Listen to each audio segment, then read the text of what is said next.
আগে যেমনটা দেখলে যে আমরা মামা বাড়িতে চলে এসেছি, মামা এখানে আমাদেরকে দই বড়া দিল। তারপরে আমি আর সানা বেরিয়ে গেছিলাম, একটা কাগজ প্রিন্ট আউট করাতে হতো আর রাতের সবার জন্য রুমালি রুটি কিনে আনতে হতো। তো সেগুলোর জন্য আমি আর সানা বেরিয়ে গেছিলাম। এই দিনের একটা বড় ব্লগ অলরেডি চ্যানেলে দেওয়া রয়েছে, টাইটেলের ওপরেই তোমরা দেখতে পাচ্ছ, সেটা প্লিজ একবার তোমরা দেখে নিও, আশা করছি তোমাদের ভালো লাগবে।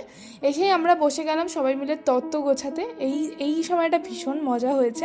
এর আগে আমরা রূপাইয়ের অন্নপ্রাশনের সময় এরকম করেছি, মামির সাধের সময় এরকম করেছিলাম। এই যে সেটটা দেখছো এটা দিয়েছে দিদা, আর এই যে সেটটা রেডি করছি এটাও দিয়েছে দিদা। মোটামুটি কে কী দিচ্ছে আমি সেটা এই ভিডিওটাতে তোমাদের সাথে শেয়ার করে দিচ্ছি।